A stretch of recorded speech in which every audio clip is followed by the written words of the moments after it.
Hey, what's up, guys? Well, I was going to fix my son's MT8E, so I decided to might as well just show it real quick and kind of show the access and show what I got to do to repair such a damage that he did, which was basically looks like he hit this front wheel first and it took all the blow because everything over here seems a little loose, but we're not going to worry about this today. I think it just probably caught a little bit of the curb as well and loosened that a little bit because it was not like that. She's probably got something over here that's going to give sooner than it should later, but we'll worry about that another time. It's Thanksgiving morning. Happy Thanksgiving, everybody, by the way. And I just want to get him up and running because he was a little devastated yesterday when he broke it, and I I yelled at him because I was like, what are you doing? You're full speed into a curb. And of course he said his little mittens were giving him a hard time. So, and it's understandable because he had been driving it for a while before that happened. And he went in to put his mittens on because it got cold. So either way, he did a good number on it. I mean, he sheared the pin. So basically what we need to replace what he did, which I took from another truck, is the shaft pin, which is I mean, I think it's pretty thick, but he broke it. Lost the insert that the shaft pin goes into, that goes into the tower, and then these are just some of the screws. And then I robbed one of the trucks that I was working on to sell. I might either upgrade it or I'll just get the parts because I didn't have the hinge pin. So I figured if I didn't have the hinge pin, I had to take this stuff apart to get it off that truck. I didn't have this, so I took it apart to get it off the truck. So while I did it, and also broke his shock. So and his rim, which you can see the split right there. I actually got some glue on it. I'm gonna see if I can't get this functional for now, just because he is 7 and I don't want him out smashing this thing again. Even with the throttle limiter, this happens. So I'm just gonna fix this, see if it works. If it doesn't, I got more tires, but again, I'm not gonna put it on it till he's not smashing it in the curbs, even though this is the first time anything like this seriously has happened. He did smack it into the volcano, into a curb a couple times, but that was when he was like 5 or 6, so I'm not gonna hold that against him. But alright, yeah, so let's get to it. It's not much, and like I said, I just robbed all these parts. This is exactly what we needed. He sheared the hub in half. So hopefully I have a happy kid when he wakes up. It's like 6 o'clock in the morning Eastern, and we want to go running this morning, so let's see what I can do.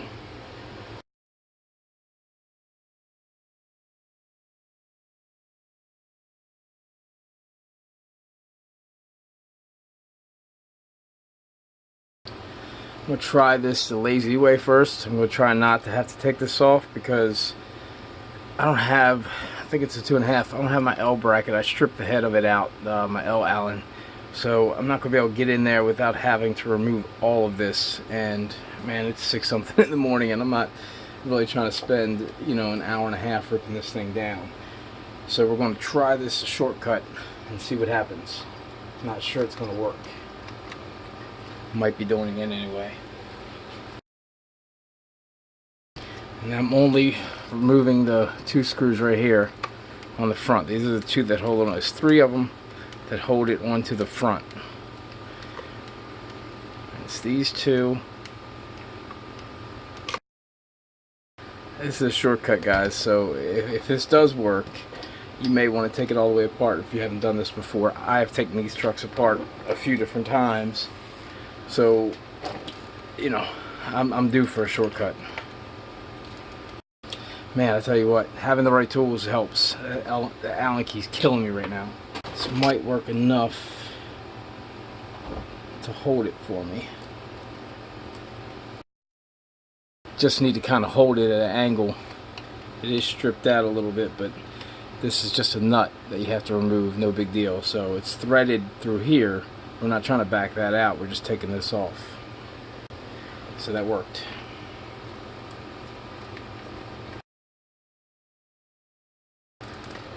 I gotta take it off anyway. Damn it. Because this won't slide out like I thought. It won't slide forward because the truck I took it apart of didn't have the diff cover on the front. So it was easy just to slide all that forward. So I'm going to take this front diff cover off. I wonder how that thing would have held up if that T-bone had been on there, because I mean, he did hit the wheel first. I don't think it would have made a difference, to be honest with you. And again, the other one doesn't have this sheeting on here, so should be able to turn these, get them out of the way, lift this up, and it's these 4 screws to remove the housing on the front. You can just drop these 2 here as well. This is easy to do. There's screws on the back end of this down here, right down here. So we'll just hold them, take these nuts off, get that out of the way.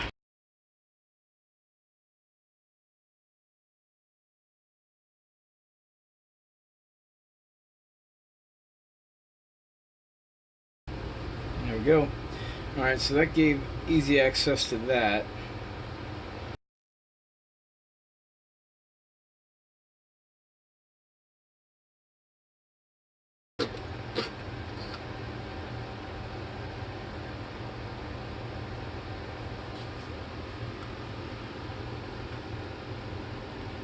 All the teeth are actually looking good, man.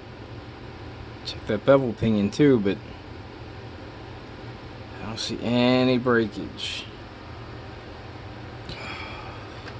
Happy Thanksgiving. Haha, we are good to go. Love it. Love it.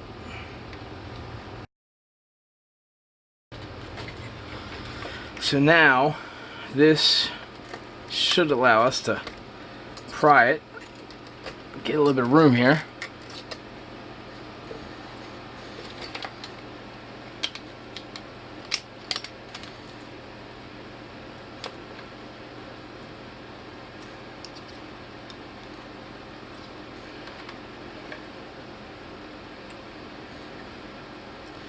Get that one in place. It helps hold it a little bit.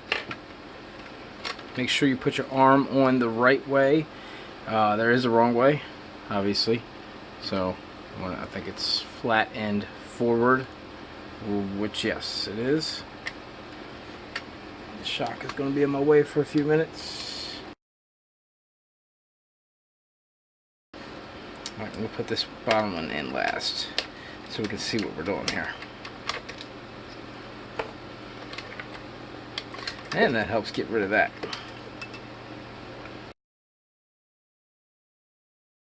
Oh yeah, we're gonna be good. So figure out which way this goes first. Like that.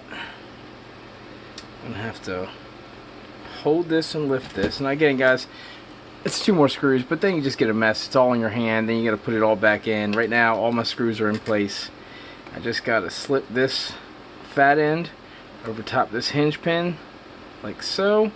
It's down.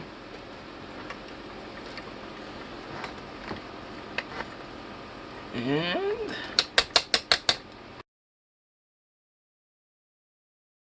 oh yeah, happy camper in the morning we will have.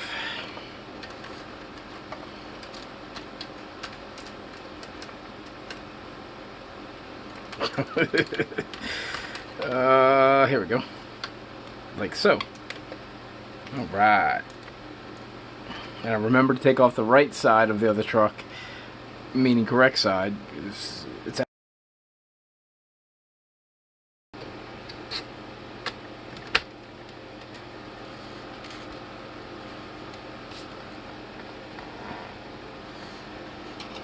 now, in case you guys get to this point, if you ever did have to do this, there's 4 screws that come out of here. Alright, just in case you guys get to this point, there's 4 screws. The shorter ones came from the bottom, the longer ones came from the top.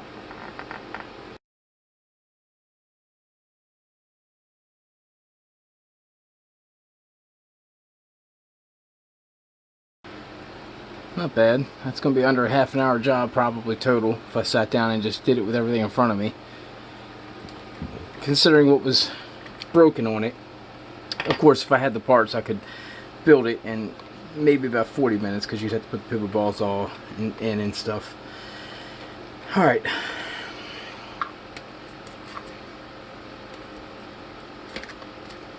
Slide that back into the arm there. Put this piece back on.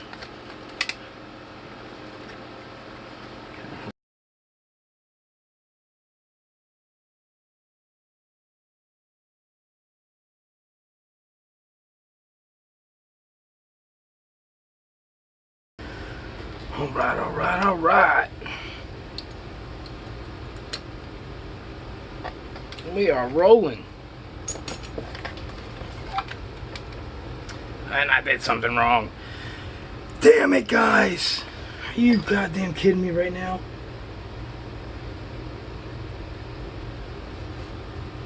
Remember when I told you make sure you would put the arm on the right way?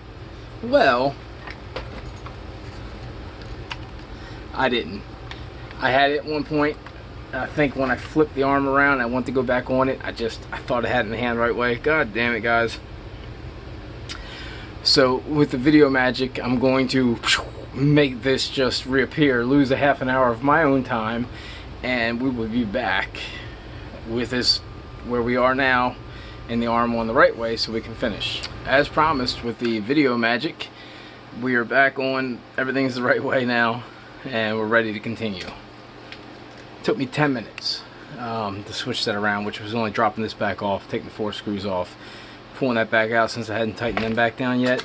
I did manage to lose a screw in the process, which we'll find or we'll replace, but no big deal. Alright, so now, well, we're going to need that screw because it's time to tighten that one back up.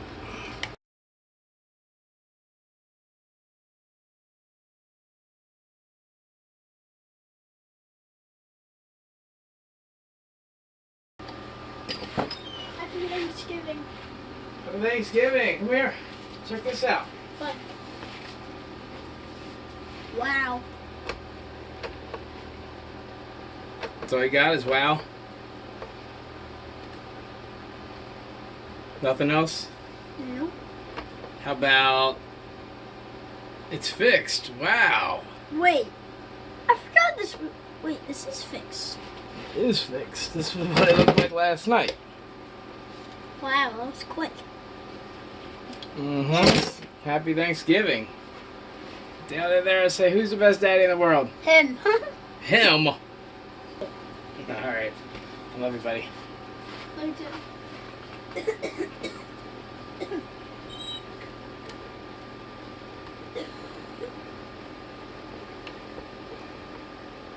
I don't think he realized it was his truck at first.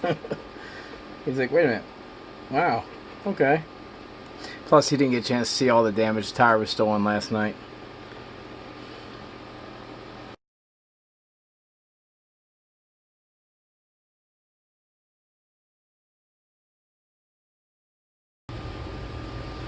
Alright.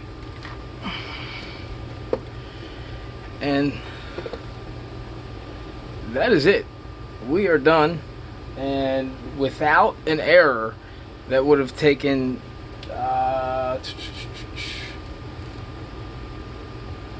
minus that, minus stopping to talk, that would have taken about 45 minutes to completely take it. That's counting taking it down, counting a couple things that I did prior, which was only removing this screw and removing this screw, and the rest I did on camera. I started to back these out, but that was just so I could get in and see the issue.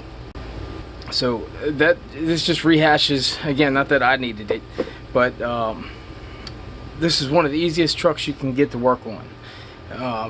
You know, there was nothing here that was tough to do. The whole front end was obliterated. We got to it very easily just by removing this.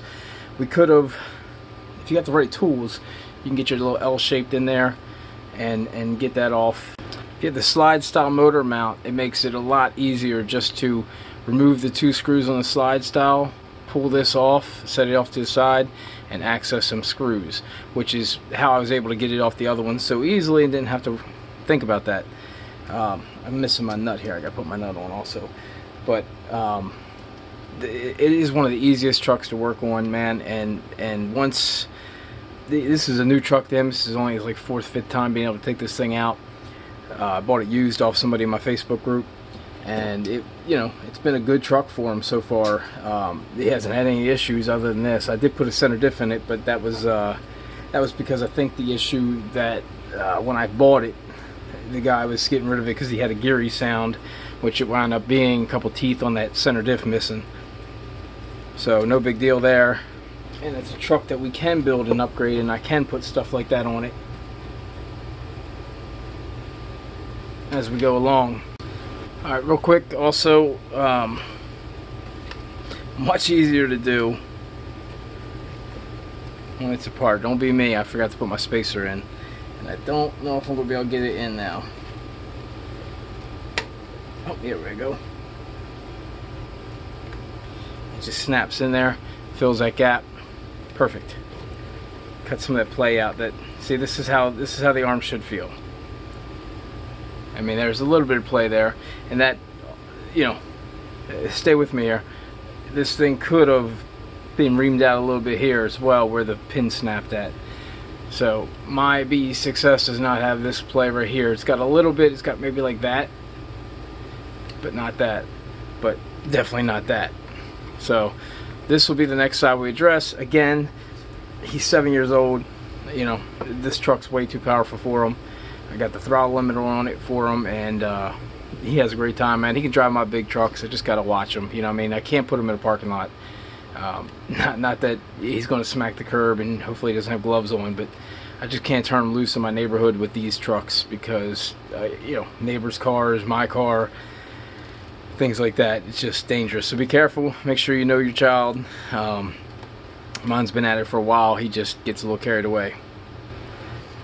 Alright guys, well I appreciate everybody watching, and hopefully this showed you some quick access and take some of the intimidation away from doing this kind of work when stuff like that happens. It's really not that hard on these trucks. MT10E, MT8E, very easy to work on. Great trucks from Redcat. Thanks guys.